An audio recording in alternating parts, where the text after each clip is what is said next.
Oh boy, here we go again. The second presidential debate. Now it was supposed to be against Joe Biden and Donald Trump. But if you look at the first debate that they had, it wasn't really good. It's like Trump, because Trump as you come lying and everything. When Biden, it just, I heard better from him. They definitely had a bad night. It was so bad that it wasn't a matter of who won who did the best job in the debate. It was more about who did the worst job. It was so bad that so many people want Biden to drop out because of his old age and stuff. Well, the worst of it happened. I remember on July 21st, Biden had dropped out of the race. It was in the best interest of his party and his country. Now, I did make a video reacting to it. And if you watch my video reacting to Biden dropping out, you knew that I was not a happy man that day. What are you doing, Mr. President? What have you done? What are you thinking? Do you know what you have just fucking done? You had a chance. You had a chance to beat Trump again. Sure, it's not as big as the first time, but you had the chance. This is the worst thing he could have done as president, cause why? By dropping out of this race, you are basically allowing Trump to win. You are literally bringing Trump back to the White House. You're literally giving him his power back. I get you are old and on a rapid decline, but when your opponent is the most dangerous man in America, you have to make sacrifices. Now the only thing that's gonna be sacrificed is America. This is unbelievable. This is unbelievable that this has happened. The one thing that should have never happened, and it did. And now Trump is fucking going to get what he wants. Why did you do this? Why? What were you fucking thinking? We are fucked. We are so fucked. Why? Why the fuck does this have to happen? God fucking damn it, Trump! You can't keep getting away with this! You can't keep getting away with this!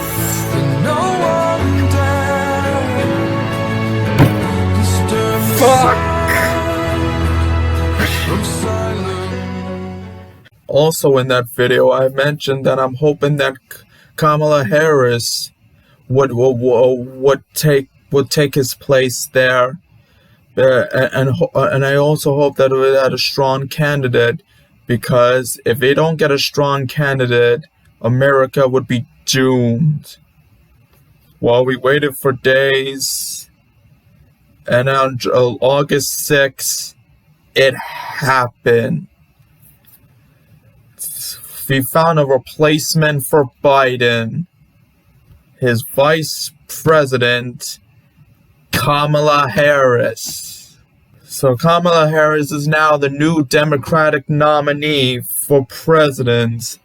And that's really good. It's she's very talented, she's well educated, she works super hard. She was the district attorney of San Francisco, she was the attorney general of California, and she was a United States senator from California. But what she's best known for is making history as the first female African American and Asian American vice president, making her the highest ranking female official in U.S. history.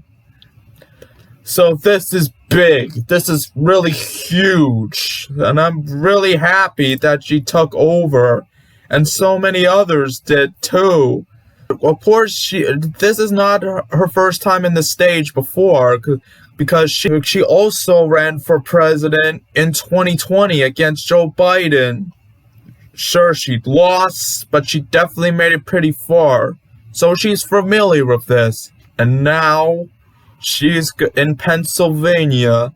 She will go face to face with Donald Trump. Like, knowing how she is, I have a good feeling that she's gonna absolutely destroy him.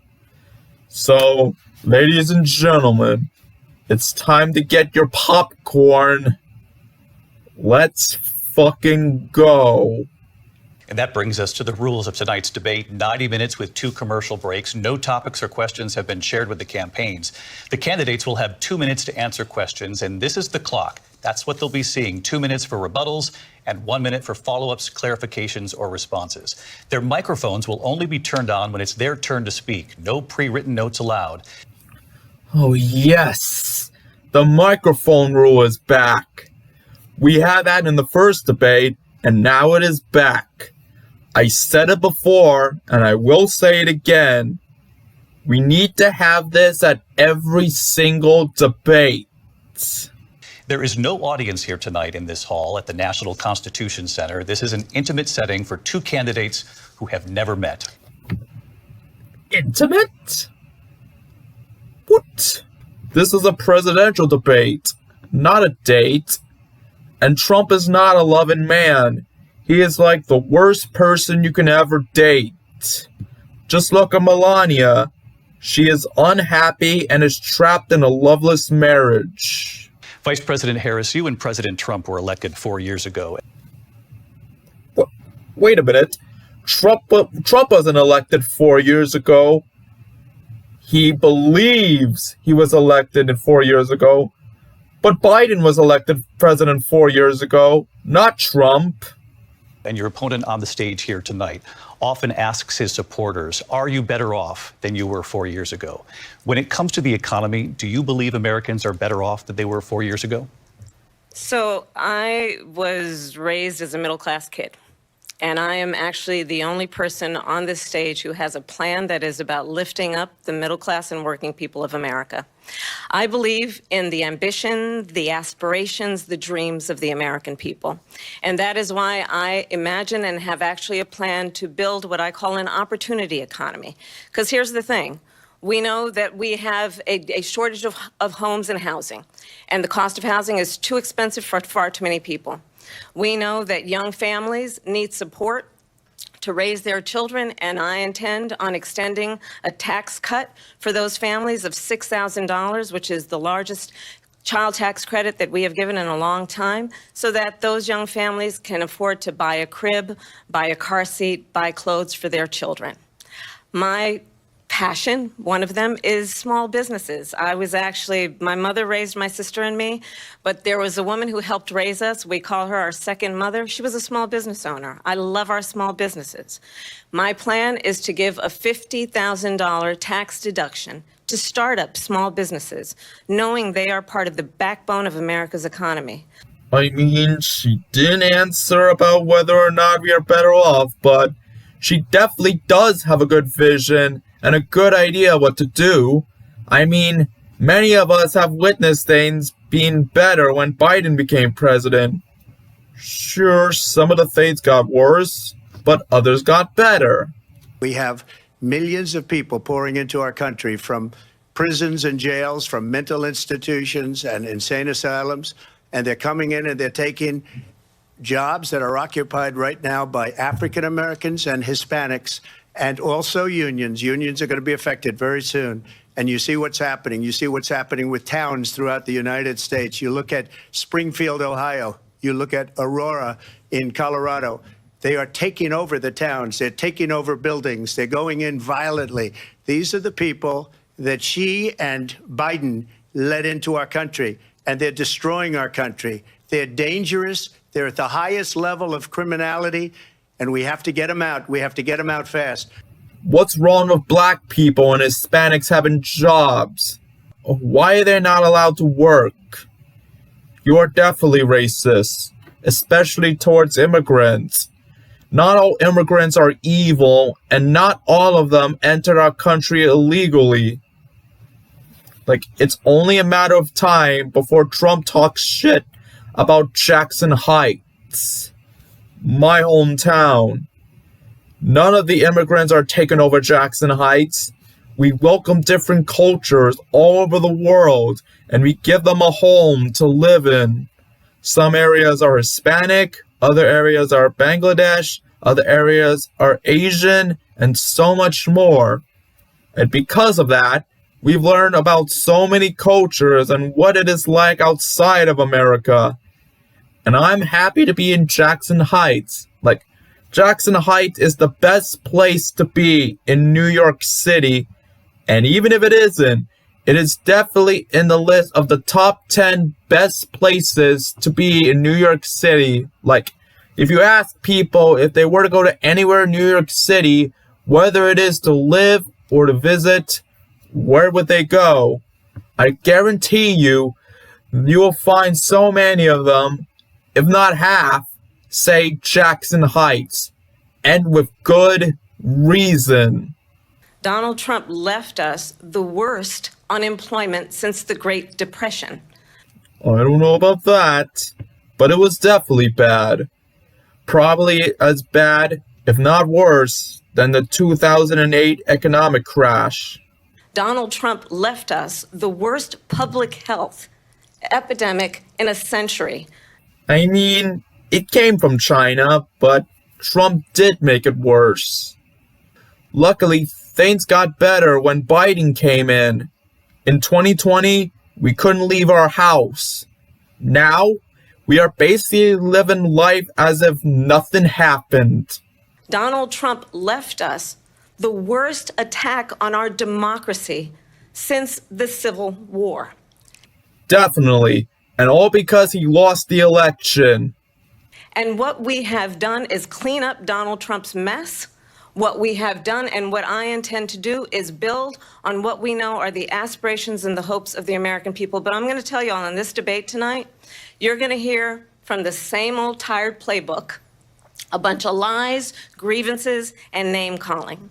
What you're going to hear tonight is a detailed and dangerous plan called Project 2025 that the former president intends on implementing if he were elected again. I believe very strongly that the American people want a president who understands the importance of bringing us together, knowing we have so much more in common than what separates us. And I pledge to you to be a president for all Americans. Exactly. And I will make sure I become president. It was my main goal ever since I was a kid. I want to become president of the United States, and I will work hard to get there. And I'm not just doing it just for me. I'm doing it for America. President Trump will give you a minute here to respond. Number one, I have nothing to do, as you know, and as she knows better than anyone, I have nothing to do with Project 2025. That's out there. I haven't read it. I don't want to read it purposely. I'm not going to read it. This was a group of people that got together. They came up with some ideas, I guess some good, some bad, but it makes no difference. I have nothing to do. Everybody knows I'm an open book. Everybody knows what I'm going to do. Cut taxes very substantially and create a great economy like I did before. Well, I did look up Project 2025, and although Trump didn't create it, it was a plan based on him. It was made by the Heritage Foundation, and the objective of it is to promote conservative and right-wing policies to reshape the United States federal government and consolidate executive power if Donald Trump wins the election. So, okay. So he didn't create Project 2025. We had the greatest economy. We got hit with a pandemic. And the pandemic was not since 1917, where 100 million people died. has there been anything like it. We did a phenomenal job with the pandemic. We handed them over a country where the economy and where the stock market was higher than it was before the pandemic came in. You didn't do anything about the pandemic.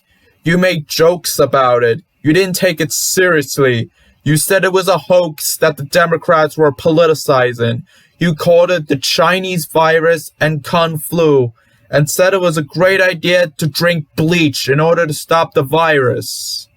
Nobody's ever seen anything like it. We made ventilators for the entire world. We got gowns, we got masks, we did things that nobody thought possible. And people give me credit for rebuilding the military. They give me credit for a lot of things, but not enough credit for the great job we did with the pandemic. But the only jobs they got were bounce back jobs. These were jobs bounce back, and it bounced back and it went to their benefit. But I was the one that created them. They know it, and so does everybody else. Again, you didn't. Everything you mentioned you did, Biden was the one who did it because he took it seriously. And things got better because of it.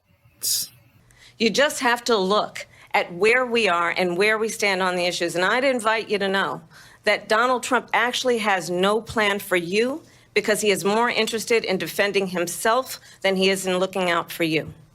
Exactly.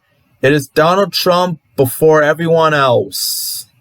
I went to the Wharton School of Finance, and many of those professors, the top professors, think my plan is a brilliant plan. It's a great plan. It's a plan that's going to bring up our worth, our value as a country. It's going to make people want to be able to go and work and create jobs and create a lot of good, solid money for our country. This is a lie. Just because you attended the Wharton School of Finance doesn't mean that everyone automatically likes you and is on board with everything you do. Like Katie Milkman, a Wharton professor, made a tweet saying, "Show me the many colleagues who say Trump's plan is any good. I count 0. I would show you the tweet, but unfortunately, she had to take down that tweet because people were talking shit about her just for having an opinion. And that is wrong. And let's not forget that he only went to the Wharton School of Finance because his dad and brother put him there. He didn't make the effort to apply. His family did it for him. Like, Trump is literally a spoiled rich kid who never had to do anything in his life. Like, everything was handed to him. And that is why he takes credit for things he never did. But what Donald Trump did, let's talk about this, with COVID, is he actually thanked President Xi for what he did during COVID. Look at his tweet. "Thank you, President Xi, !" When we know that Xi was responsible for lacking and not giving us transparency about the origins of COVID. She's right. He did thank President Xi. The tweet never lies. She's a Marxist. Everybody knows she's a Marxist. Her father's a Marxist professor in economics, and he taught her well. Says the guy who was buddies with Putin and Kim Jong-un. But when you look at what she's done to our country, and when you look at these millions and millions of people that are pouring into our country monthly, where it's, I believe, 21 million people, not the 15 that people say, and I think it's a lot higher than the 21. That's bigger than New York State pouring in. And just look at what they're doing to our country. They're criminals. Many of these people coming in are criminals. And that's bad for our economy, too. You know, you mentioned before, we'll talk about immigration later. Well, bad immigration is the worst thing that can happen to our economy. They have, and she has, destroyed our country with policy that's insane. Almost policy that you'd say, they have to hate our country. President Trump, thank you. There's nothing in the policy that says they have to hate the country. No one has to hate anything. They choose to hate it. If they hated America, would they bother to migrate there? Hell no. The only reason why they hate the country is because people like you are treating them like shit. You treat them like they are nothing and that they serve 0 purpose. And let's not forget that this is what you said about people hating the country. They're very unhappy. I'm watching them. All they do is complain. So all I'm saying is, if they want to leave, they can leave, John. They can leave. I mean, I look at Omar. I don't know. I never met her. I hear the way she talks about Al-Qaeda. Al-Qaeda has killed many Americans. She said, you can hold your chest out. You can, when I think of America, when I think of Al-Qaeda, I can hold my chest out. When she talked about the World Trade Center being knocked down, some people, you remember the famous some people. These are people that, in my opinion, hate our country. Now, you can say what you want, but get a list of all of the statements they've made. And all I'm saying that if they're not happy here, they can leave. They can leave, and you know what? I'm sure that there'll be many people that won't miss them. But they're American citizens. But they have to love our country. They're Congress people, and I never used any names. But these are people, quiet. Your tweets are racist, Mr. President? Quiet. Your tweets are racist, sir. Quiet. These are people that if they don't like it here, they can leave. And I don't know who's going to miss them, but I guess some people will. One of them is polling at 8%. One of them is polling at 8%. So when I hear people speaking about how wonderful Al-Qaeda is, when I hear people talking about some people with the World Trade Center, some people, no, not some people, much more than some people. When I hear the statements that they've made, and in one case you have somebody that comes from Somalia, which is a failed government, a failed state, who left Somalia, who ultimately came here, and now is a congresswoman who's never happy, says horrible things about Israel, hates Jews. It's very simple. And if the Democrats want to wrap their bows around this group of 4 people, one of them kept Amazon out of New York. They're socialists, definitely. As to whether or not they're communists, I would think they might be. But this isn't what our country is about. Nevertheless, they're free to leave if they want. Vice President Harris says that women shouldn't trust you on the issue of abortion because you've changed your position so many times. Therefore, why should they trust you? Well, the reason I'm doing that vote is because the plan is, as you know, the vote is, they have abortion in the 9th month. They even have, and you can look at the governor of West Virginia, the previous governor of West Virginia, not the current governor, who's doing an excellent job, but the governor before, he said the baby will be born and we will decide what to do with the baby. In other words, we'll execute the baby. And that's why I did that, because that predominates, because they're radical. The Democrats are radical in that. First off, there's no such thing as abortion in the 9th month. Nothing in Roe v. Wade says that abortion in the 9th month is fine. Late-term abortions only happen either to save the mother's life or when families are facing situations where the fetus is unlikely to survive long after birth. Second of all, Ralph Norton was governor of Virginia, not West Virginia. Third, Norton's statement is a lie. He said the infant would be delivered, the infant would be kept comfortable, and the infant would be resuscitated if that's what the mother and the family desired. And then a discussion would ensue between the physicians and the mother. The key word is resuscitated, which means to revive someone from unconsciousness or apparent death. He never said the baby would be executed. The baby would be revived if that's what the family wants. So it is implied that the baby is already dead. And the question is to use the AED shock on the infant to bring the baby back to life, or to just do nothing and accept that the baby is dead. And people don't do abortions just because. They are not going to get excited about killing babies. They're going to feel guilty about it, but they do it because either they are not ready, the baby is deformed and would suffer their entire life, or other factors that make sense. Like, do your own research. And her vice presidential pick, which I think was a horrible pick, by the way, for our country, because he is really out of it. But her vice presidential pick says abortion in the 9th month is absolutely fine. He also says execution after birth. It's execution, no longer abortion, because the baby is born is okay. And that's not okay with me. Hence the vote. This is a lie. Tim Walz never said that the abortion in the 9th month is fine. But what I did is something for 52 years. They've been trying to get Roe v. Wade into the states. And through the genius and heart and strength of 6 Supreme Court justices. Nope. They are not geniuses, and they have no heart for women. They are dumb. And it is not 6 justices. It is 5 justices and the wife of the other justice. We were able to do that. Now, I believe in the exceptions for rape, incest, and life of the mother. I believe strongly in it. Ronald Reagan did also. 85% of Republicans do. Exceptions. Very important. But we were able to get it, and now states are voting on it. And for the first time, you're going to see, look, this is an issue that's torn our country apart for 52 years. Every legal scholar, every Democrat, every Republican, liberal, conservative, they all wanted this issue to be brought back to the states where the people could vote. And that's what happened. Not everyone wanted Roe v. Wade to be abolished, especially the women. This is going to be more division, not only in this nation, but in families.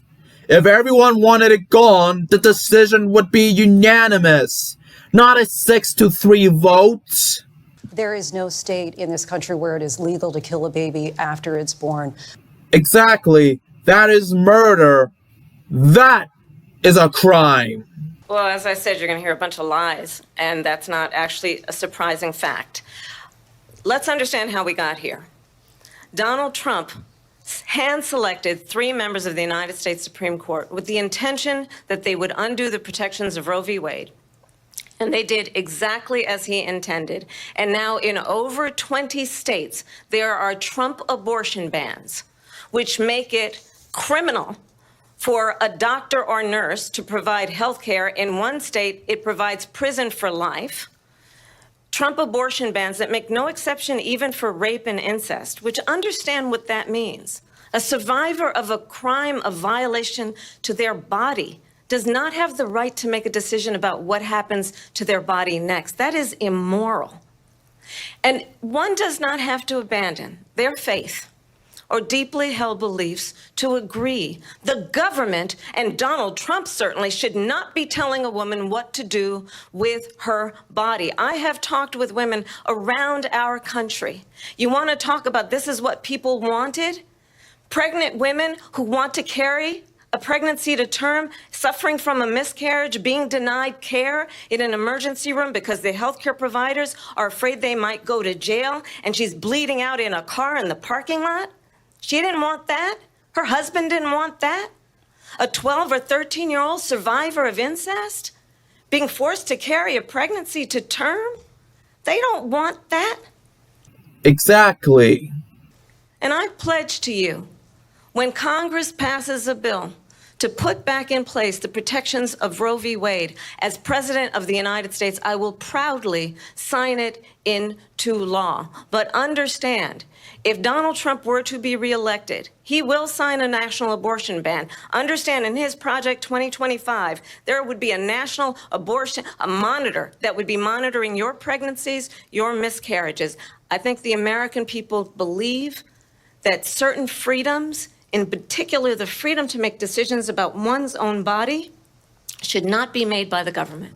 Exactly. Getting rid of Roe v. Wade was a mistake. It is the woman who decide, not the government. Harris. Well, there she goes again. It's a lie. I'm not signing a ban, and there's no reason to sign a ban, because we've gotten what everybody wanted. Democrats, Republicans, and everybody else, and every legal scholar wanted it to be brought back into the states. And the states are voting.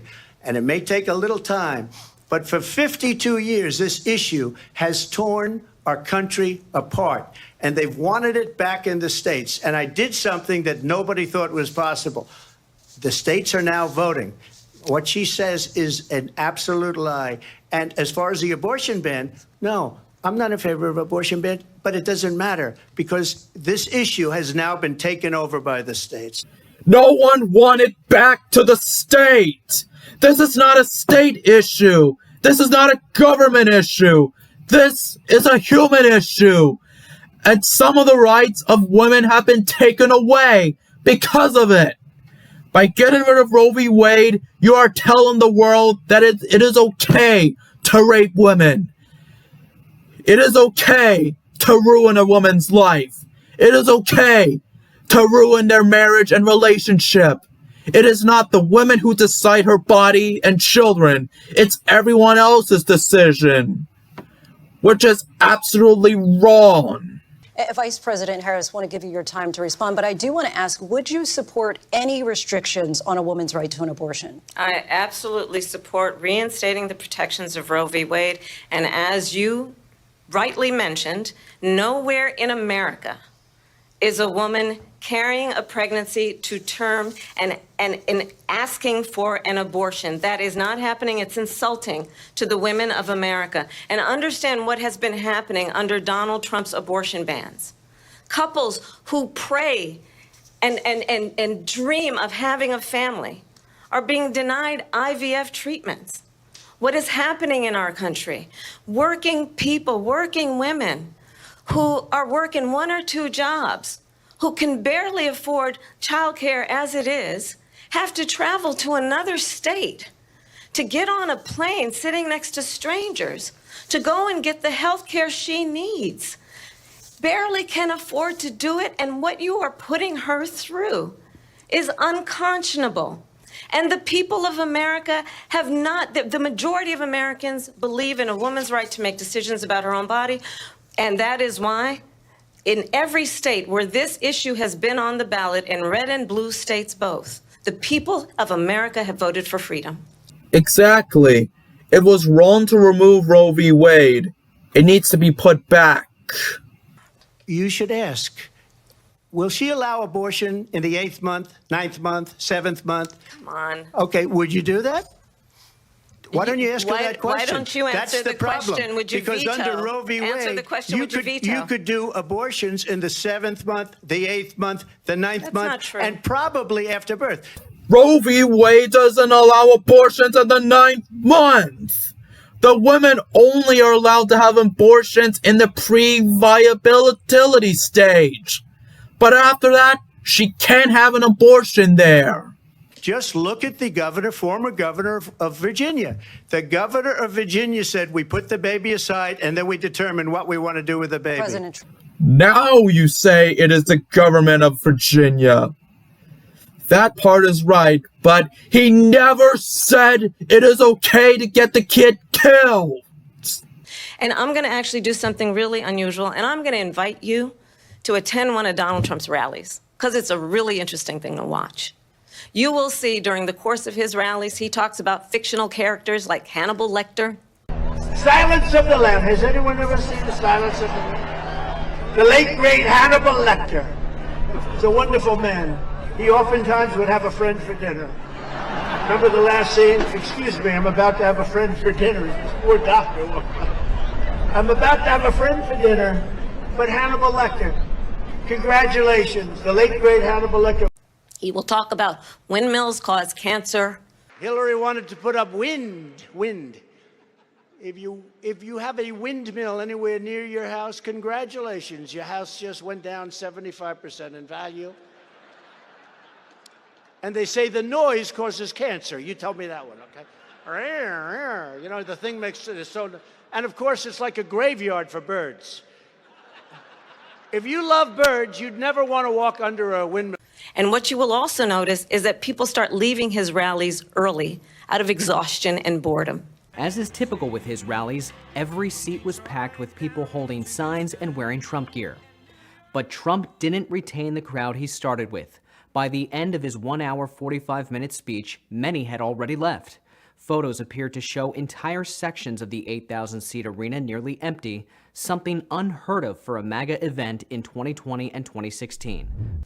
And I will tell you, the one thing you will not hear him talk about is you. You will not hear him talk about your needs, your dreams, and your desires. And I'll tell you, I believe you deserve a president who actually puts you first, and I pledge to you that I will. Exactly. Vice President Harris, thank you. President Trump, on that point, I want to get your response. Well, I would like to respond. Let me just ask, though, why did you try to kill that bill, and successfully so? That would have put thousands of additional agents and officers on the border. First, let me respond as to the Please. rallies. She said people start leaving. People don't go to her rallies. There's no reason to go. Are you sure about that? And the people that do go, she's bussing them in and paying them to be there. Wrong. Look at her rallies. There are people there. More than your rallies. Why don't you pay them if you think it is too much? And then showing them in a different light.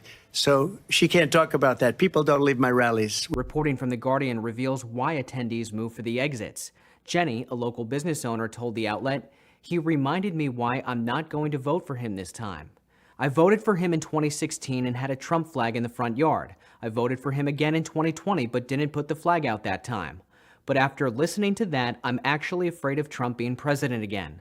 I don't know what he was talking about half the time. Perhaps he was always like that, but he seems worse, more unstable."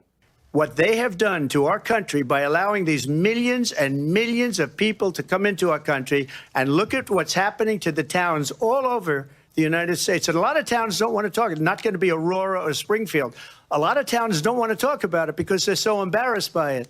In Springfield, they're eating the dogs, the people that came in. They're eating the cats. They're eating the pets of the people that live there. And this is what's happening in our country, and it's a shame. All right, let me make a few things clear. Yes, there was an Haitian woman who ate someone's cat. Yes, it was in Ohio. It is definitely wrong, and she rightfully got punished for it. But she is not an immigrant. She is an American citizen, and that took place in Canton, Ohio, which is 170 miles away from Springfield. The Canton Police Force even said that this incident had nothing to do with what is being reported in Springfield. Then there's the goose incident.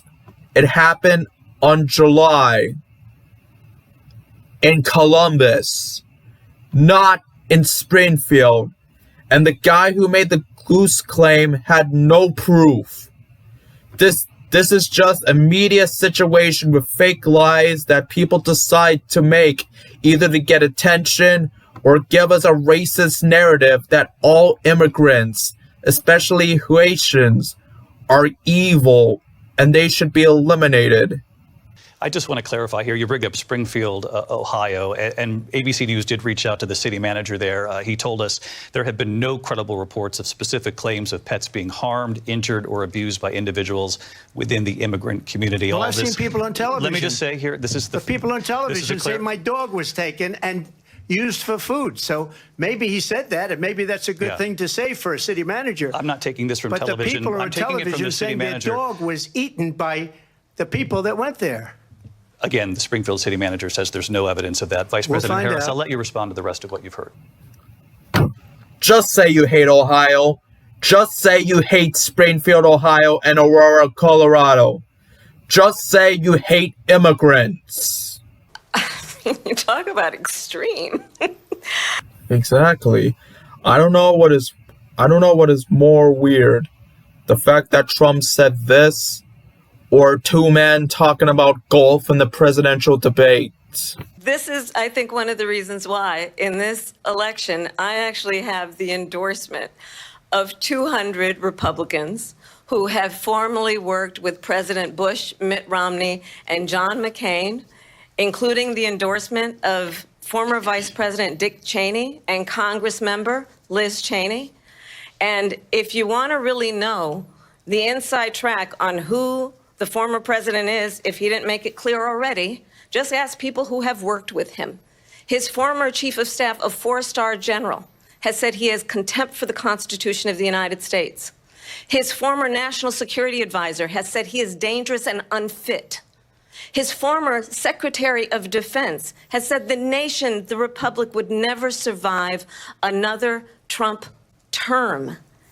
And when we listen to this kind of rhetoric, when the issues that affect the American people are not being addressed, I think the choice is clear in this election. Indeed. See, I'm a different kind of a person. I fired most of those people. Not so graciously. They did bad things or a bad job. I fired them. They weren't fired because they did a bad job. They got fired for telling the truth. And you can't handle the truth. Those people deserve better. You can't hide from the truth. Submit to the truth.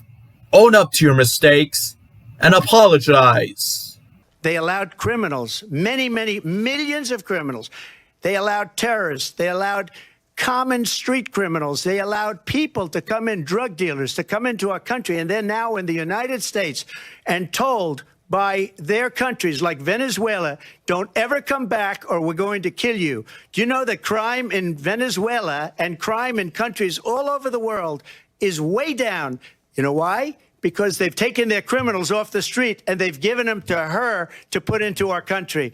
And this will be one of the greatest mistakes in history for them to allow. And I think they probably did it because they think they're going to get votes, but it's not worth it because they're destroying the fabric of our country by what they've done. There's never been anything done like this at all. They've destroyed the fabric of our country. Millions of people let in, and all over the world, crime is down all over the world except here. Crime here is up and through the roof. Despite their fraudulent statements that they made, crime in this country is through the roof. And we have a new form of crime. It's called migrant crime. And it's happening at levels that nobody thought possible. President Trump, as you know, the FBI says overall violent crime is actually coming down in this country. But Vice President Harris, the FBI they were defrauding statements. They didn't include the worst cities. They didn't include the cities with the worst crime. It was a fraud, just like their number of 818,000 jobs that they said they created turned out to be a fraud. You can't disregard the FBI. The FBI. Well, I think this is so rich, coming from someone who has been prosecuted for national security crimes, economic crimes, election interference, has been found liable for sexual assault, and his next big court appearance is in November at his own criminal sentencing. And let's be clear, where each person stands on the issue of what is important about respect for the rule of law and respect for law enforcement. The former vice president called for defunding federal law enforcement, 45,000 agents, get this, on the day after he was arraigned on 34 felony counts.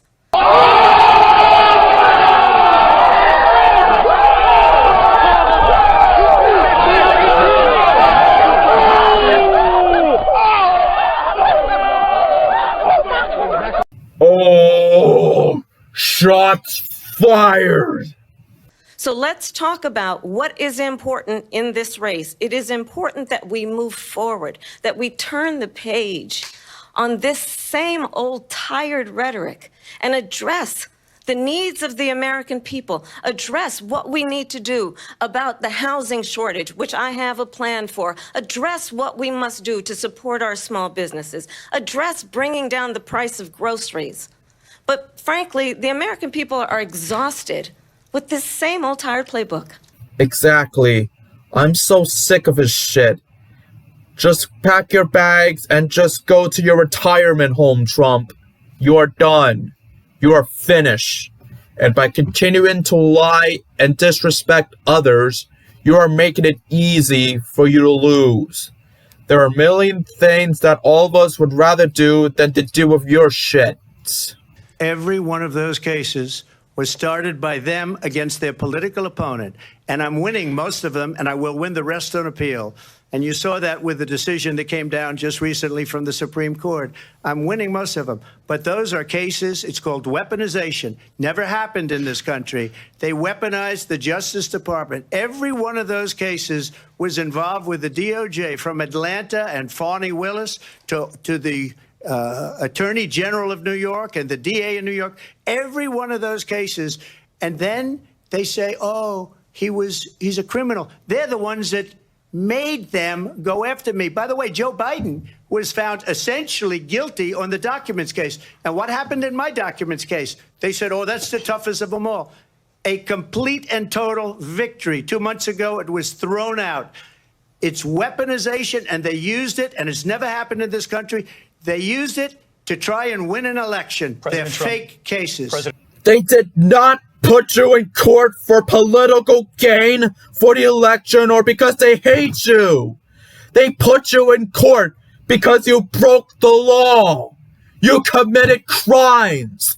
You have 34 counts. 34 counts of convicted felonies. You still have more court cases, and you will probably get more punishments. Yeah, Hunter Biden is a criminal too, but at least he admitted that he did things. He took accountability, and he accepted the decision of the court. Joe Biden even said he will not pardon his son. The Bidens are able to take accountability. Why can't you? Accept your losses, own up to your mistakes, and apologize. God damn it. A really quick response here, Vice President Harris, on this notion of weaponization of the Justice Department. Well, let's talk about extreme and understand the context in which this election in 2024 is taking place. The United States Supreme Court recently ruled that the former president would essentially be immune from any misconduct if he were to enter the White House again. Understand, this is someone who has openly said he would terminate, I'm quoting, terminate the Constitution of the United States, that he would weaponize the Department of Justice against his political enemies. Someone who has openly expressed disdain for members of our military. Understand what it would mean if Donald Trump were back in the White House with no guardrails, because certainly we know now the court won't stop him. We know J.D. Vance is not going to stop him. It's up to the American people Vice President to stop Harris, him. Thank you. Exactly. And that's why he wants to become president again. He is not doing it to help us. He is doing it so he can get away from his crimes and live scot-free.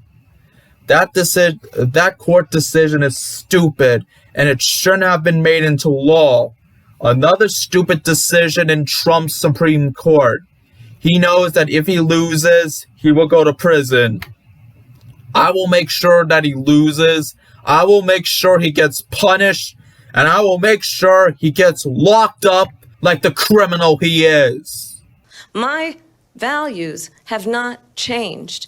And what is important is that there is a president who actually brings values and a perspective that is about lifting people up and not beating people down and name calling. Exactly. You're supposed to care for the people and help the people, not talk shit about them. The true measure of the leader is the leader who actually understands the strength is not in beating people down, it's in lifting people up. I intend to be that president. Exactly. In Minnesota, she went out. Wait a minute. I'm talking now. If you don't mind, please. Does that sound familiar? She went out. I don't know. You tell me. You're the one who constantly interrupts people. You are the reason why the microphone rule exists. And I want to talk about the peaceful transfer of power, which, of course, we all know is a cornerstone of our democracy, and the role of a president in a moment of crisis. Mr. President, on January 6th, you told your supporters to march to the Capitol. You said you would be right there with them. The country and the world saw what played out at the Capitol that day, the officers coming under attack. Aides in the West Wing say you watched it unfold on television off the Oval Office. You did send out tweets, but it was more than 2 hours before you sent out that video message telling your supporters to go home. Is there anything you regret about what you did on that day?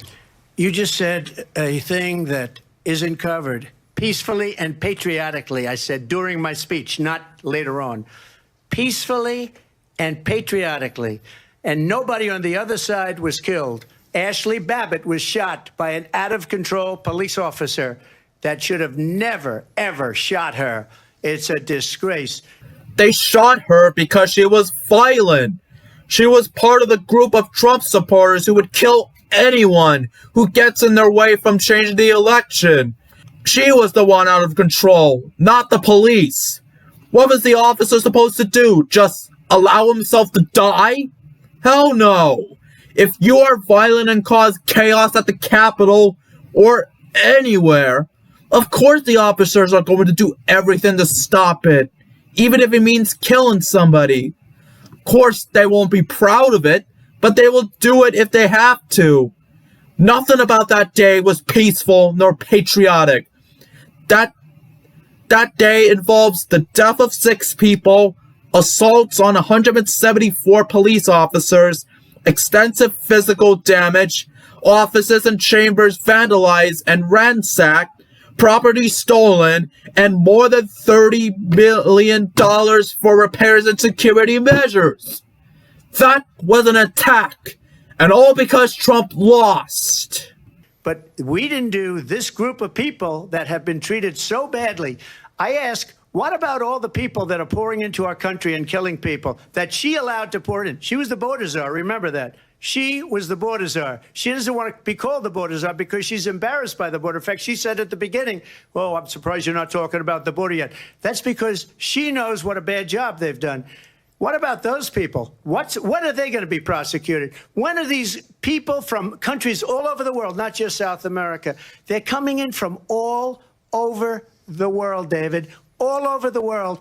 And crime rates are down all over the world because of it. But let me just when are those, David, when are those people going to be prosecuted? When are the people that burned down Minneapolis going to be prosecuted? Or in Seattle? They went into Seattle. They took over a big percentage of the city of Seattle. When are those people going to be prosecuted? Why are you so racist against immigrants? Not all immigrants are evil. There are some that entered legally and are good people. It doesn't matter what you think about immigrants. What people did on January 6th is wrong. It should have never happened, and they need to be punished. But let me just ask you. You might ask her that question. You were the president. You were watching it unfold on television. It's a very simple question as we move forward toward another election. Is there anything you regret about what you did on that day? Yes or no? I had nothing to do with that other than they asked me to make a speech. I showed up for a speech. I said, I think it's going to be big. I went to Nancy Pelosi and the mayor of Washington, D.C., and the mayor put it back in writing, as you know. I said, you know, this is going to be a very big rally or whatever you want to call it. And again, it wasn't done by me. It was done by others. I said, I'd like to give you 10,000 National Guard or soldiers. They rejected me. Nancy Pelosi rejected me. It was just 2 weeks ago. Her daughter has a tape of her saying she is fully responsible for what happened. They want to get rid of that tape. It would have never happened if Nancy Pelosi and the mayor of Washington did their jobs. I wasn't responsible for security. Nancy Pelosi was responsible. She didn't do her job. Yes, you were responsible for January 6th. You made tweets supporting the attack. I already showed the tweets multiple times on the last debate, but the tweets are proof. The tweets never lie. And stop blaming Nancy Pelosi and the mayor of Washington, D.C. for it. Yeah, they made a mistake, but unlike you, they admitted that they fucked up and are taking accountability. Stop acting innocent and giving us bullshit lies.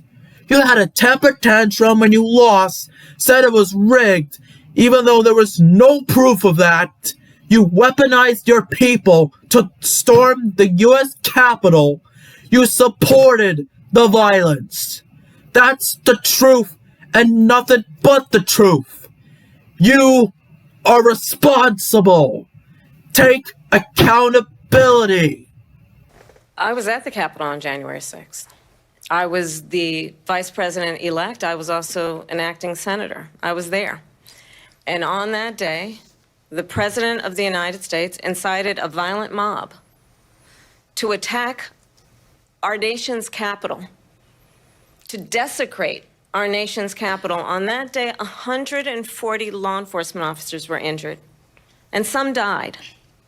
And understand, the former president has been indicted and impeached for exactly that reason. Indeed. And let's not forget that he was already impeached before that day. So he got impeached twice. But this is not an isolated situation. Let's remember Charlottesville, where there was a mob of people carrying tiki torches spewing anti-Semitic hate. And what did the president then at the time say? There were fine people on each side. Let's remember that when it came to the Proud Boys, a militia, the president said, the former president said, stand back and stand by. So for everyone watching who remembers what January 6th was, I say we don't have to go back. Let's not go back. We're not going back. It's time to turn the page. And if that was a bridge too far for you, well, there is a place in our campaign for you to stand for country, to stand for our democracy, to stand for rule of law, and to end the chaos, and to end the approach that is about attacking the foundations of our democracy because you don't like the outcome. And be clear on that point. Donald Trump, the candidate, has said in this election there will be a bloodbath if this and the outcome of this election is not to his liking. Let's turn the page on this. Let's not go back. Let's chart a course for the future and not go backwards to the past. Exactly. If you lost an election, you accept defeat and move on. Not say it's rigged and have people attack the Capitol because of it. Violence is not the answer to everything. That's not how life works, and that's not how elections should work. And by saying this, she admitted that if she lost, she would accept the results and move on, which is what Trump was supposed to do. January 6th was a terrible day, and it should have never happened. On Charlottesville, that story has been, as you would say, debunked.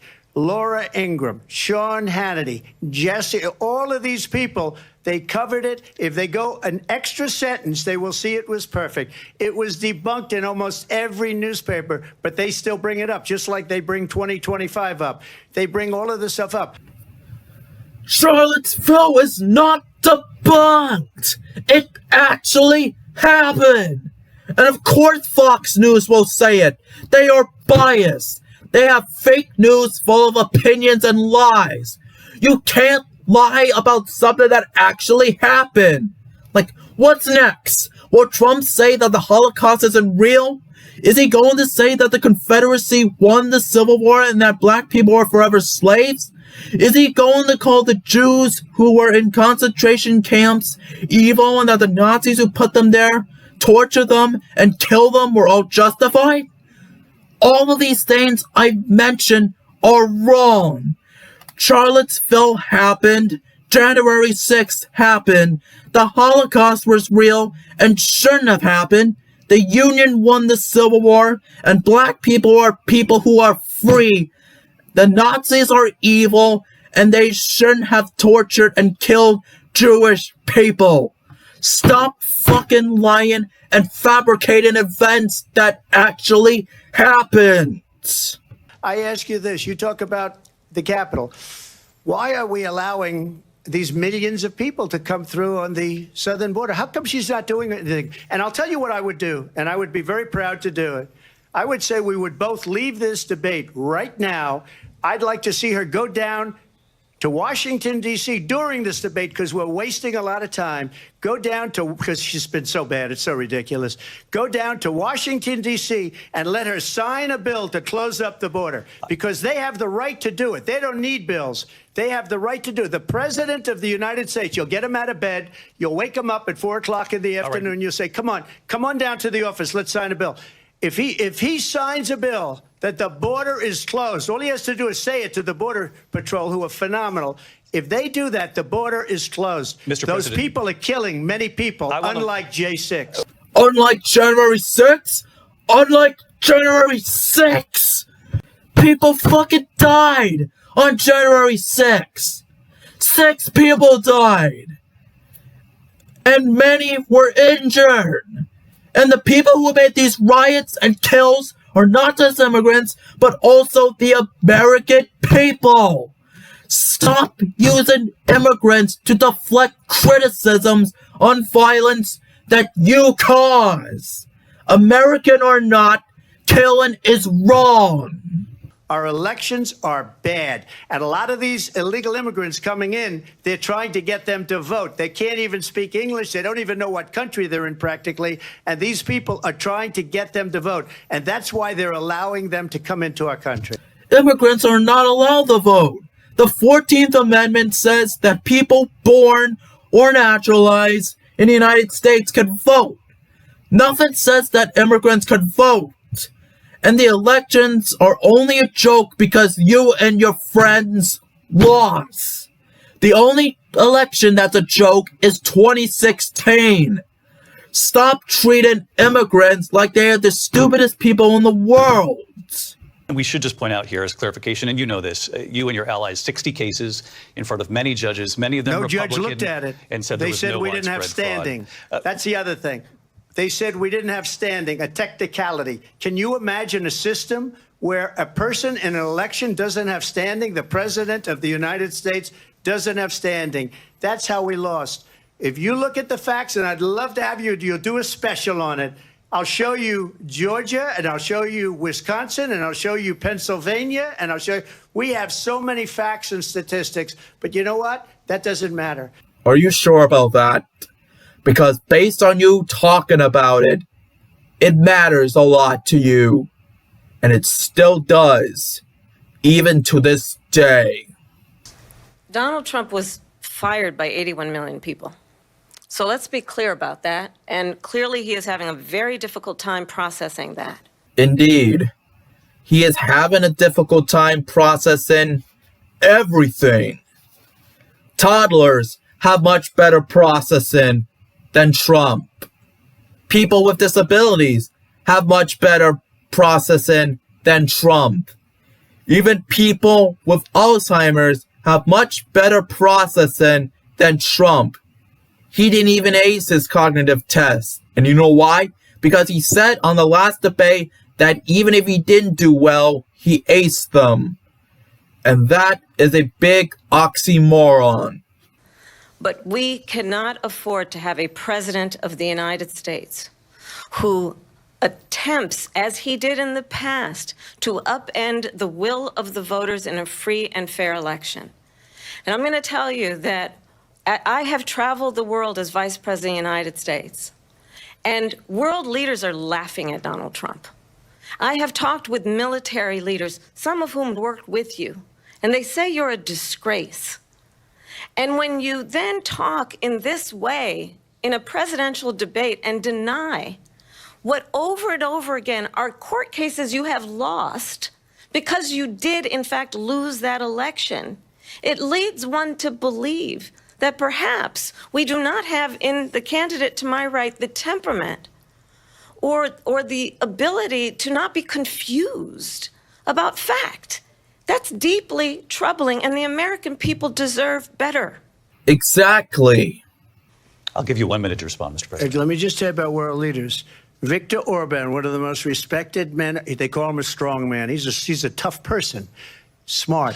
Prime Minister of Hungary.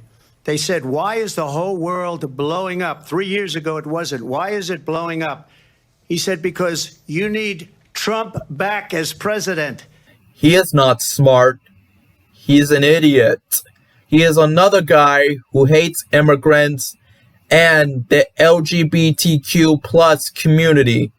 He literally took the rights of both away. Of course he would support Trump. He hates her. He can't stand her. Of course he does. He likely hates her because she is black. And I wouldn't be surprised if he was also racist. But he got 14 million votes. They threw him out. She got 0 votes. And when she ran, she was the first one to leave because she failed. Not true. Kamala Harris wasn't the first to lose. She wasn't even one of the first. She did make it pretty far. So let's look at the order of leading up to Kamala Harris that dropped out of the 2020 race. It's Richard Ojeda, Eric Swalwell, Mike Gravel, John Hickenloomer, Jay Inslee, Seth Moulton, Kirsten Gillibrand, Bill de Blasio, Tim Ryan, Beto O'Rourke, Wayne Messam, Joe Sestak, Steve Bullock, and then Kamala Harris. So 13 people dropped out of the Democratic race before Kamala Harris. Of course, she didn't make the primaries, but she was the later half that dropped out. She definitely made it pretty far, because how else would we know her? And now she's running. I don't understand it, but I'm okay with it because your time is I think we're going to do very well. We've got a lot more to get. Are you sure about that? Because from what I have seen in this debate right now, and knowing her age, you are not doing well here. Well, let's understand how we got here. On October 7, Hamas, a terrorist organization, slaughtered 1,200 Israelis, many of them young people who were simply attending a concert. Women were horribly raped. And so absolutely, I said then, I say now, Israel has a right to defend itself. We would. And how it does so matters. Because it is also true, far too many innocent Palestinians have been killed. Children, mothers. What we know is that this war must end. It must end immediately, and the way it will end is we need a ceasefire deal and we need the hostages out. And so we will continue to work around the clock on that. Work around the clock, also understanding that we must chart a course for a two-state solution. And in that solution, there must be security for the Israeli people and Israel, and in equal measure for the Palestinians. But the one thing I will assure you always, I will always give Israel the ability to defend itself, in particular as it relates to Iran and any threat that Iran and its proxies pose to Israel. But we must have a two-state solution where we can rebuild Gaza, where the Palestinians have security, self-determination, and the dignity they so rightly deserve. Perfect. Absolutely perfect. Right there. Send that clip to everyone, especially those who are making protests at schools and campus to educate their mind. That is the truth. And we found the perfect solution. Now let's get that done. Like this clip. This one clip is perfect. It is perfect. Down to the last minute details. President Trump, how would you negotiate with Netanyahu and also Hamas in order to get the hostages out and prevent the killing of more innocent civilians in Gaza? If I were president, it would have never started. If I were president, Russia would have never, ever, I know Putin very well, he would have never, and there was no threat of it either, by the way, for 4 years, have gone into Ukraine and killed millions of people when you add it up, far worse than people understand what's going on over there. But when she mentions about Israel, all of a sudden, she hates Israel. She wouldn't even meet with Netanyahu when he went to Congress to make a very important speech. She refused to be there because she was at a sorority party of hers. She wanted to go to the sorority party. First of all, if she didn't go, then what is this? What is this? Look at this picture. Who is she? Who is she with there? Who is that? Who the fuck? And second of all, it was not a sorority party. It was the Zeta Phi Beta Sorority National Convention, an engagement scheduled before Netanyahu announced his visit to Washington and before Biden dropped out of the race. Yes, she didn't meet him during his address, but she met with him the day after. And it wasn't because she had to. She chose to visit him. And the sorority organization has meetings you can't miss, because those meetings amplify social health and economic justice. She hates Israel. If she's president, I believe that Israel will not exist within 2 years from now. And I've been pretty good at predictions, and I hope I'm wrong about that one. No, that will happen if you our president. You are the ones that hate Israel. You said in the last debate that Israel is the evil one that wants to keep the war going, when it is actually Hamas that is evil and wants to keep the war going. She hates Israel. At the same time, in her own way, she hates the Arab population because the whole place is going to get blown up. Arabs, Jewish people, Israel will be gone. She doesn't hate Israel. She doesn't hate Arabs. You do. You say that all those people are evil and must be eliminated. You hate immigrants. That's absolutely not true. I have my entire career and life supported Israel and the Israeli people. He knows that. He's trying to, again, divide and distract from the reality, which is it is very well known that Donald Trump is weak and wrong on national security and foreign policy. It is well known that he admires dictators, wants to be a dictator on day one, according to himself. It is well known that he said of Putin that he can do whatever the hell he wants and go into Ukraine. It is well known that he said when Russia went into Ukraine, it was brilliant. It is well known he exchanged love letters with Kim Jong-un.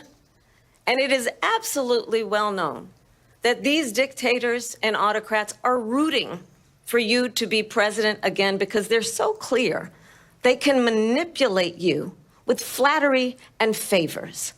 And that is why so many military leaders who you have worked with have told me you are a disgrace. That is why we understand that we have to have a president who is not consistently weak and wrong on Vice national President security, Harris. including the importance of upholding and respecting in highest regard our military. Exactly. Putin endorsed her last week, said, I hope she wins. And I think he meant it. No, he didn't. He never endorsed Kamala Harris. He was being sarcastic. And even if he did endorse Kamala Harris, he did it because he had to do it. He doesn't want either candidates to win. He did, however, said that he likes Kamala Harris's infectious laughter. But either way, when one of your close buddies refuses to endorse you, you are in trouble. Because what he's gotten away with is absolutely incredible. It wouldn't have happened with me. Lies. It would happen with you because you two are buddies who constantly get away with a lot of things. I want to get the war settled. I know Zelensky very well, and I know Putin very well. I have a good relationship, and they respect your president, okay? They respect me. They don't respect Biden. How would you respect him? Why? For what reason? Are you sure about Zelensky? Because from what I saw from pictures, he is unhappy when he met with you. And happy when he met with Biden. Well, first of all, it's important to remind the former president you're not running against Joe Biden, you're running against me. Exactly. If Donald Trump were president, Putin would be sitting in Kyiv right now. And understand what that would mean, because Putin's agenda is not just about Ukraine. Understand why the European allies and our NATO allies are so thankful that you are no longer president, and that we understand the importance of the greatest military alliance the world has ever known, which is NATO, and what we have done to preserve the ability of Zelensky and the Ukrainians to fight for their independence. Otherwise, Putin would be sitting in Kyiv with his eyes on the rest of Europe, starting with Poland. And why don't you tell the 800,000 Polish Americans right here in Pennsylvania how quickly you would give up for the sake of favor and what you think is a friendship with what is known to be a dictator who would eat you for lunch. Oh!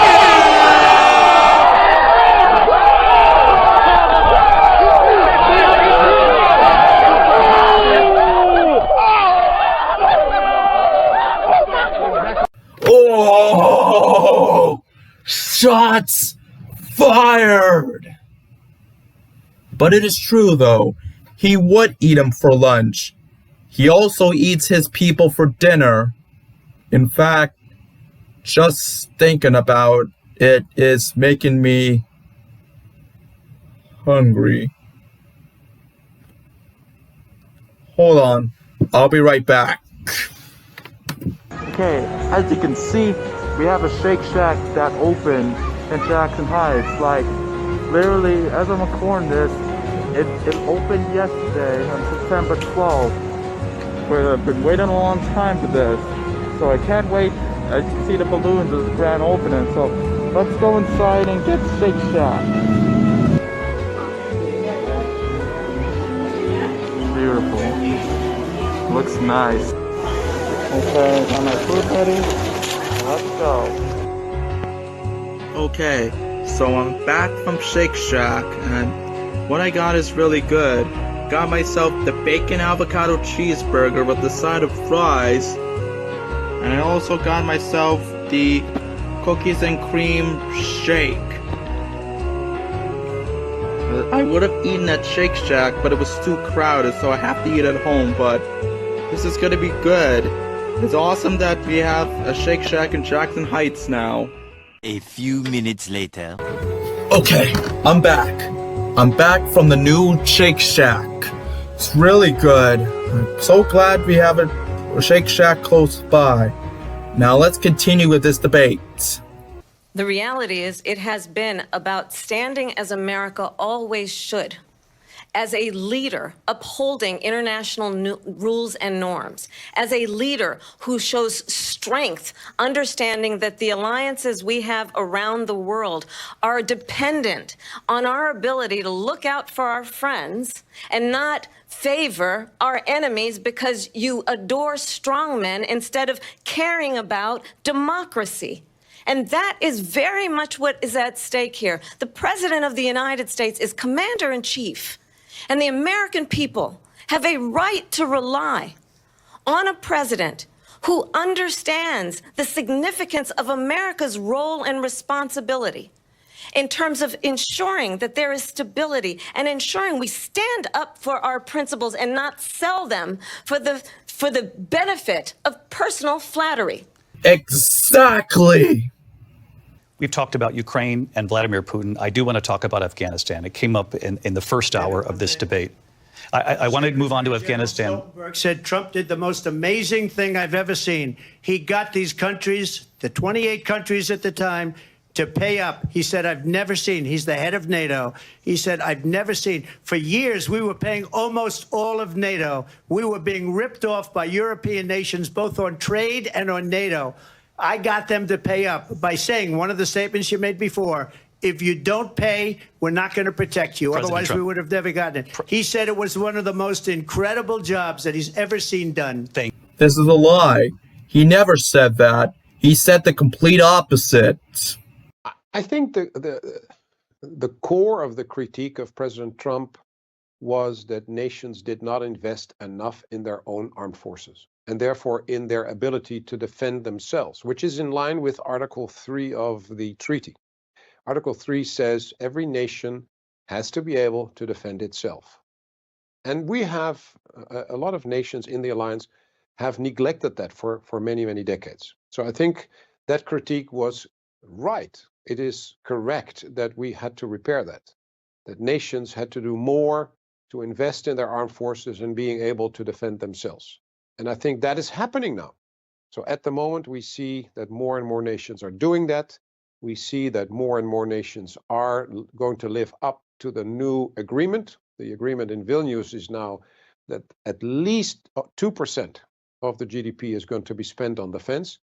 And the idea is now, where we believe that in Washington, the Secretary General can tell the world that about 2/3 of the alliance now, allied nations, is at that level of 2% or above. And that is a huge increase if you compare it to the time when President Trump was the president. So I think that is the core of the critique, that the U.S. Was paying too much of the bill for too long. Understood that was his critique. What I'm really asking is if future President Trump took steps that seem to undermine NATO, would the alliance push back? In other words, does the alliance care deeply enough about its continuation and strength Absolutely. that it would push back against? Absolutely, So, and the just Secretary General Stoltenberg has pushed back on the words when President Trump was talking about nations that do not pay up should be attacked by Russia. It's dangerous to talk about it like that, and it is not only dangerous for the nations he was talking about, but it is also dangerous for U.S. soldiers that are now serving around the alliance and in the world. If somebody else thinks that you can attack a nation and NATO will not take any measures. So that is in itself dangerous and not helpful at all. But it's not as simple that the US president alone can withdraw from NATO. It's a treaty, and he will require the House, the Congress, and the Senate to actually do that. But of course, talking about it that way is not helpful at all.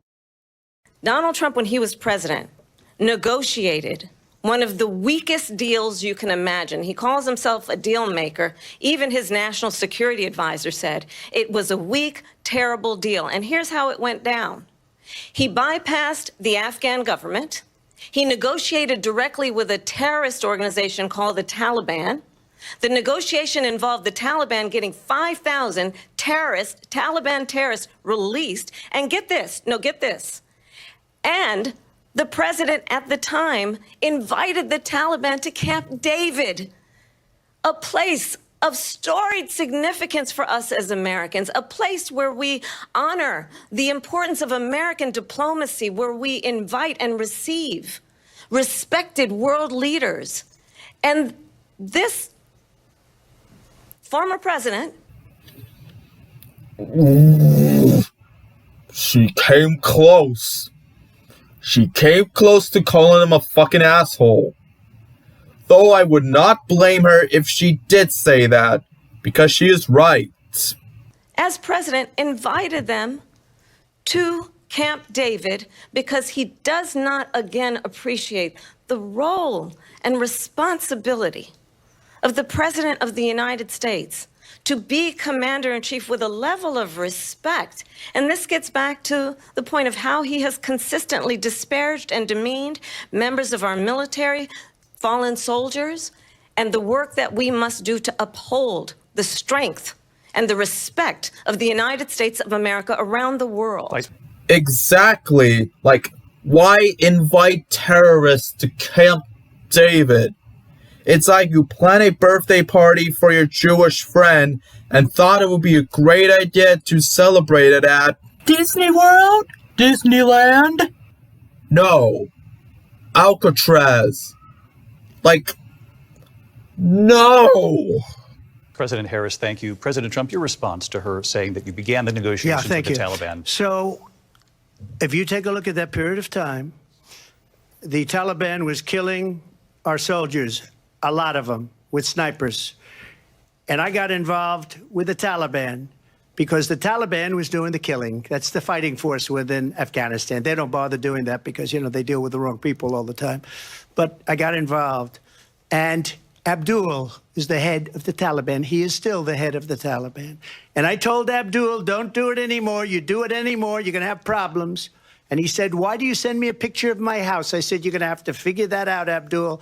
And for 18 months, we had nobody killed. We did have an agreement negotiated by Mike Pompeo. It was a very good agreement. The reason it was good, it was we were getting out. We would have been out faster than them, but we wouldn't have lost the soldiers. We wouldn't have left many Americans behind, and we wouldn't have left $85 billion worth of brand new, beautiful military equipment behind. And just to finish, they blew it. The agreement said you have to do this, and they didn't do it. They didn't do it. The agreement was terminated by us because they didn't do what they were supposed to do. I want to move on. And these people did the worst withdrawal, and in my opinion, the most embarrassing moment in the history of our country. And by the way, that's why Russia attacked Ukraine, because they saw how incompetent she and her boss are. You can't blame the Democrats for failing to negotiate with the Taliban. You should blame the Taliban. They were the ones who refused to follow the agreement. Yes, the Democrats should have made changes to benefit the agreement, but so should the Taliban. You can't blame someone for something that others fail to follow. The Taliban failed the negotiations, not the Democrats. I want to ask a bigger picture question here tonight. Why do you believe it's appropriate to weigh in on the racial identity of your opponent? I don't, and I don't care. I don't care what she is. I don't care. You make a big deal out of something, I couldn't care less. Whatever she wants to be is okay with me. But those were your words, so I'm asking. I don't know. I mean, all I can say is I read where she was not black, that she put out, and I'll say that. And then I read that she was black, and that's okay. Either one was okay with me. That's up to her. That's up to her. If you don't care, why mention race? Oh, wait. You don't care. You don't care about black people. You don't care about immigrants. Vice President Harris, your thoughts on this? I think it's, I mean, honestly, I think it's a tragedy that we have someone who wants to be president who has consistently, over the course of his career, attempted to use race to divide the American people. You know, I do believe that the vast majority of us know that we have so much more in common than what separates us, and we don't want this kind of approach that is just constantly trying to divide us, and especially by race. And let's remember how Donald Trump started. He was land, he owned buildings, and he was investigated because he refused to rent property to black families. Let's remember, this is the same individual who took out a full-page ad in the New York Times calling for the execution of 5 young black and Latino boys who were innocent, the Central Park 5. Took out a full-page ad calling for their execution. Exactly. The Central Park 5 were innocent and did nothing wrong. They got framed. They shouldn't have been punished, but I'm happy that they are now freed and that the one who was actually responsible for that incident is in prison. And of course Trump would say that. He is racist. This is the same individual who spread birther lies about the first black president of the United States. And I think the American people want better than that, want better than this, want someone who understands, as I do, I travel our country. We see in each other a friend. We see in each other a neighbor. We don't want a leader who is constantly trying to have Americans point their fingers at each other. I meet with people all the time who tell me, can we please just have discourse about how we're going to invest in the aspirations and the ambitions and the dreams of the American people? Knowing that regardless of people's color or the language their grandmother speaks, we all have the same dreams and aspirations and want a president who invests in those, not in hate and division. Exactly! Race does not define an individual, but their personality, their character, and their ambitions. Everyone, no matter if they are white, black, Asian, American citizens, immigrants, people with disabilities, no matter what they are all people, just like the rest of us. And they should all be treated with respect. Vice President Harris, thank you. Lindsay? President Trump, this is now your 3rd time. This is the most divisive presidency in the history of our country. There's never been anything like it. They're destroying our country. And they come up with things like what she just said. Going back many, many years, when a lot of people, including Mayor Bloomberg, agreed with me on the Central Park 5, they admitted, they said, they pled guilty. And I said, well, if they pled guilty, they badly hurt a person, killed a person ultimately. And if they pled guilty, then they pled, we're not guilty. This is a lie. The Central Park didn't plead guilty. Stephen Lopez, the other person who got involved, pleaded guilty. And he pleaded guilty on a different assault. Trump is a racist asshole willing to make others who are not American, who are not white, feel like shit. Because of his words, the country is divided. Because of his lies in Springfield and Aurora, now the immigrants are no longer safe. The Haitians in Springfield have literally said that they are considering moving out of Springfield because they no longer feel safe. Trump has made the life of immigrants and minorities a living hell. And for what? For what? But this is a person that has to stretch back years, 40, 50 years ago, because there's nothing now. The case happened in 1989. That was 35 years ago. Clearly, I am not Joe Biden, and I am certainly not Donald Trump. And what I do offer is a new generation of leadership for our country. One who believes in what is possible, one who brings a sense of optimism about what we can do instead of always disparaging the American people. I believe in what we can do to strengthen our small businesses, which is why I have a plan. Let's talk about our plans and let's compare the plans.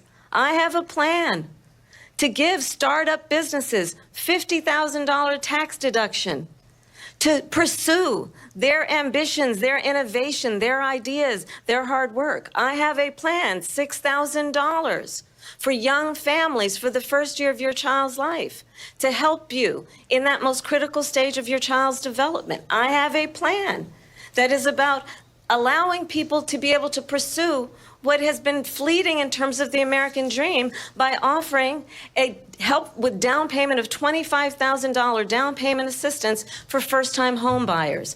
That's the kind of conversation, I believe, David, that people really want tonight, as opposed to a conversation that is constantly about belittling and name-calling. Let's turn the page Vice President and move Harris, forward. thank you. Exactly. You have long vowed to repeal and replace the Affordable Care Act, also known as Obamacare. You have failed to accomplish that. You now say you're going to keep Obamacare, quote, unless we can do something much better. Correct. Last month, you said, quote, we're working on it. So tonight, 9 years after you first started running, do you have a plan, and can you tell us what it is? Obamacare was lousy health care, always was. It's not very good today.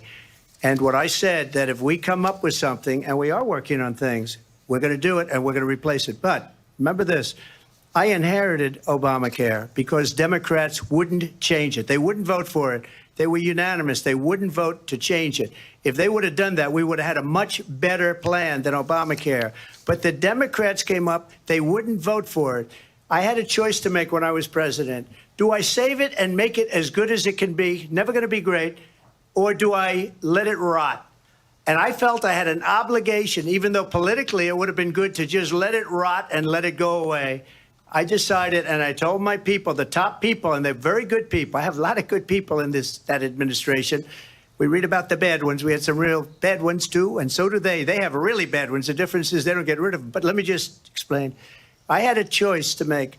Do I save it and make it as good as it can be, or do I let it rot? And I saved it. I did the right thing. But it's still never going to be great, and it's too expensive for people.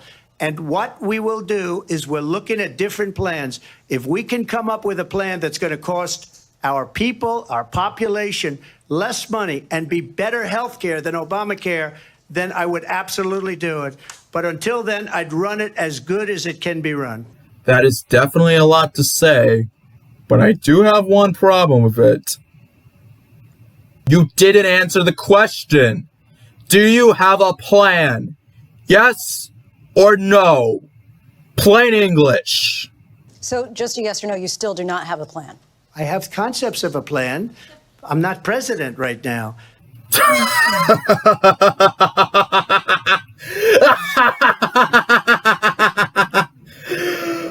Have really a concept of a plan? Having a concept of a plan does not count as having a plan. Either you have a plan or you don't. I will never forget the early morning hours when it was up for a vote in the United States Senate, and the late, great John McCain, who you have disparaged as being, you don't like him, you said, at the time because he got caught. He was an American hero. The late, great John McCain, I will never forget that night. Yeah, I definitely remembered. John McCain is not a loser. He is a war hero, just like the others. The other war heroes were not suckers and losers. They are war heroes and they deserve respect and honor from all of us. John McCain is one of the few modern-day Republicans that doesn't suck. So I think you've heard tonight two very different visions for our country. One that is focused on the future, and the other that is focused on the past, and an attempt to take us backward. But we're not going back. And I do believe that the American people know we all have so much more in common than what separates us. And we can chart a new way forward.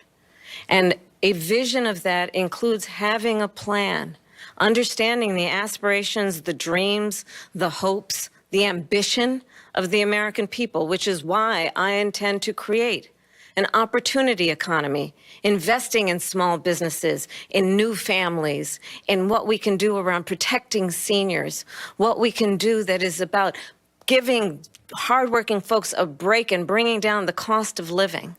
I believe in what we can do together that is about sustaining America's standing in the world and ensuring that we have the respect that we so rightly deserve, including respecting our military and ensuring we have the most lethal fighting force in the world.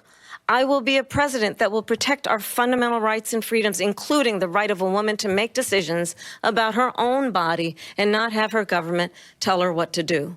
I'll tell you, I started my career as a prosecutor. I was a DA, I was an attorney general, a United States senator, and now vice president. I've only had one client, the people. And I'll tell you, as a prosecutor, I never asked a victim or a witness, are you a Republican or a Democrat? The only thing I ever asked them, are you okay? And that's the kind of president we need right now. Someone who cares about you and is not putting themselves first. I intend to be a president for all Americans and focus on what we can do over the next 10 and 20 years to build back up our country by investing right now in you, the American people.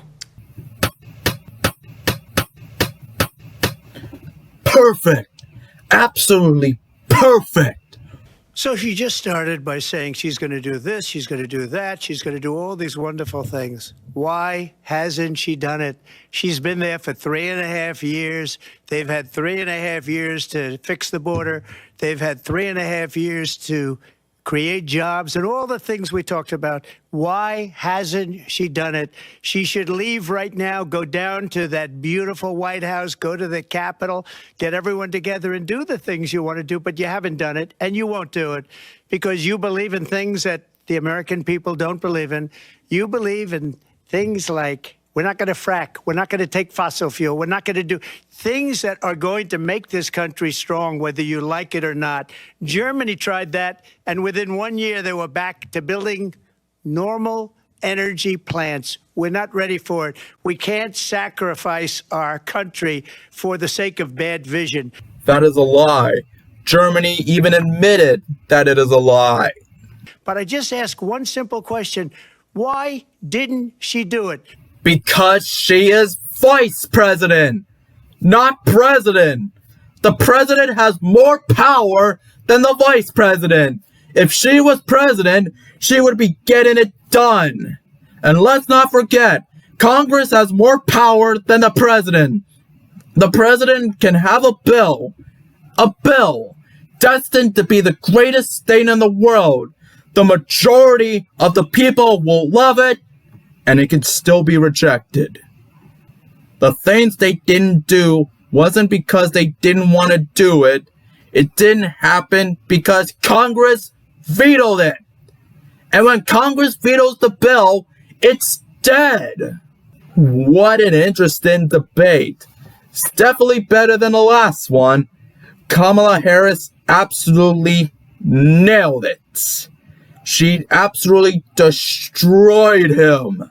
Like, Trump was losing his mind like crazy, while Kamala was calm. Pretty much like every man and woman in politics. He knows he's finished, and he's desperately trying to desperately win. But he only made things worse for himself. Like, I'm telling you, once election day comes along, it is over for him. And there is nothing Trump can do to save himself, because he did the same things on this debate that he did on the last debate. The only difference is that, unlike the last one where Biden was off, Kamala stood strong. So Trump, if you want one more chance to beat her, how about have another debate so you can try again? That is the only hope you have to win in it. Wait. Trump said he's not gonna have another debate.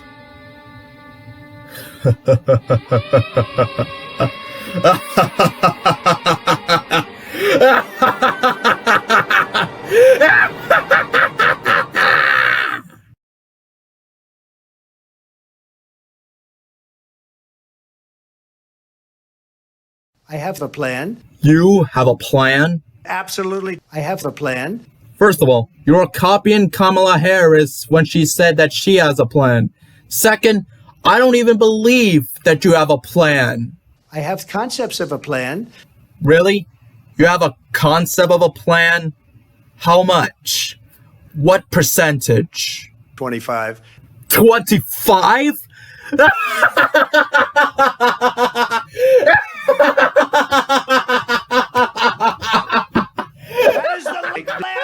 It's real. It is real.